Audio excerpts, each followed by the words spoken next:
ಬಹಳ ಆತಂಕದಿಂದ ಕೇವಲ ಕಡಿಮೆ ಸಮಯ ಇದ್ದಿದ್ದು ಕೆಲವೇ ದಿನಗಳಲ್ಲಿ ಜಿಲ್ಲಾ ಬಂದ್ ಅಂತ ಹೇಳಿದ್ರೆ ಅಂತ ತಮಾಷೆ ವಿಚಾರ ಅಲ್ಲ.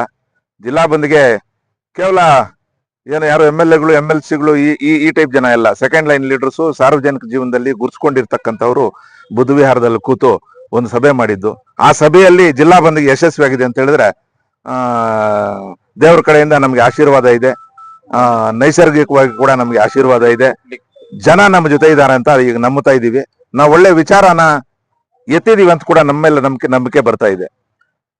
ಈಗ ಕೆಲವರು ಧರ್ಮೋ ರಕ್ಷಿತ ರಕ್ಷಿತ ಅಂತ ಹೇಳ್ತಾರೆ.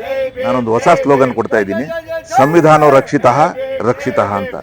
ಸಂವಿಧಾನವನ್ನ ನಾವು ರಕ್ಷಣೆ ಮಾಡಿದ್ರೆ ಆ ಸಂವಿಧಾನ ನಮ್ಮನ್ನ ರಕ್ಷಣೆ ಮಾಡ್ತದೆ. ರಕ್ಷಿತ ಸಂವಿಧಾನೋ ರಕ್ಷಿತ ರಕ್ಷಿತ ರಕ್ಷಿತ ಅದು ನಾನು ಸ್ಲೋಗನ್ ಕೊಡ್ತಾ ಇದ್ದೀನಿ.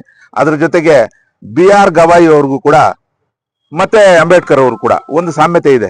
ಯಾರು ಇವತ್ತು ಬೆಳಿಗ್ಗೆ ಬಂತು, BR ಅಂಬೇಡ್ಕರ್, BR ಗವಾಯಿ. ನಾವು BR ಅಂಬೇಡ್ಕರ್ ಆದ್ಮೇಲೆ ಆ ಬಹಳ ಅತ್ಯುನ್ನತವಾದಂತಹ ಒಂದು ಸರ್ವೋಚ್ಚ ನ್ಯಾಯಾಲಯದ ಒಂದು ಮುಖ್ಯ ನ್ಯಾಯಾಧೀಶರ ಸ್ಥಾನದಲ್ಲಿ ನೋಡಿದ್ದೀವಿ. ಅವ್ರು ನಾವು ಕಂಡಿಲ್ಲ, ಅವ್ರು ಯಾರು ಅಂತ ನಮಗ್ ಗೊತ್ತಿಲ್ಲ. ಒಬ್ಬ ಸರ್ವೋಚ್ಚ ನ್ಯಾಯಾಲಯದ ಮುಖ್ಯಾಧೀಶರಾಗಿದ್ದಾರೆ ಅಂತ ಹೇಳ್ಬಿಟ್ಟು ಇಂಥ ದೊಡ್ಡ ಹೋರಾಟ ಮಾಡಕ್ಕೆ ನಮ್ಗೆ ಮನಸ್ಸು ಬಂತು. ನಾವು ಅದನ್ನ ಯಶಸ್ವಿ ಕೂಡ ಆಗಿದ್ದೀವಿ. ಯಾಕೆ ಮಾಡಿದಿವಿ ಅಂತ ಹೇಳಿದ್ರೆ ಮಾಡಿದ್ದಕ್ಕೆ ಖುಷಿ ಆಗ್ತಾ ಇದೆ. ನೋಡ್ರಿ, ಇಡೀ ದೇಶದಲ್ಲಿ ಈಗ ಪ್ರತಿಭಟನೆಗಳು ಮಾಡ್ತಾ ಇದ್ದಾರೆ. ಅವನ್ನ ಅರೆಸ್ಟ್ ಮಾಡ್ರಿ, ಅವನ್ ಗಡಿಪಾರ್ ಮಾಡ್ರಿ ಅಂತ ಹೇಳ್ತಾ ಇದ್ದಾರೆ. ಆದ್ರೆ ಆ ದೊಡ್ಡ ಮನುಷ್ಯ ಅವನ ಮೇಲೆ ಏನು ಆಕ್ಷನ್ ತಗೋಬೇಡ್ರಿ ಅಂತ ಹೇಳ್ತಾ ಇದ್ರು. ಅದೇ ಒಬ್ಬ ದುರ್ಬಲ ಮನುಷ್ಯ ಯಾವತ್ತೂ ಕೂಡ ಬೇರೆಯವನ್ನ ಕ್ಷಮಿಸಕ್ ಆಗೋದಿಲ್ಲ. ಕ್ಷಮಾಪಣೆ ಮಾಡ್ತಕ್ಕಂಥ ಗುಣ ಒಬ್ಬ ಗಡಸು ವ್ಯಕ್ತಿಯ ಗುಣ ಅಂತ ಹೇಳ್ಬಿಟ್ಟು ಅದನ್ನ ಅವ್ರನ್ನ ನಿರೂಪಣೆ ಮಾಡಿದ್ರು ಯಾರು, BR ಗವಾಯಿ ಇವರು. ಮುಂದಿನ ದಿನಗಳು ಕೂಡ ಅಷ್ಟೇ. ಈ ದೇಶದಲ್ಲಿ ಬಹಳಷ್ಟು ಸಂವಿಧಾನದ ಮೇಲೆ, ಈ ದೇಶದ ಪ್ರಜಾಪ್ರಭುತ್ವದ ಮೇಲೆ ಮಾರಣಾಂತಿಕ ಹಲ್ಲೆಗಳ ನಡೀತಾನೆ ಇದೆ. ಈಗಲೂ ಕೂಡ ನಮ್ಮ ರಾಜ್ಯದಲ್ಲಿ ನಡೀತಾ ಇದೆ.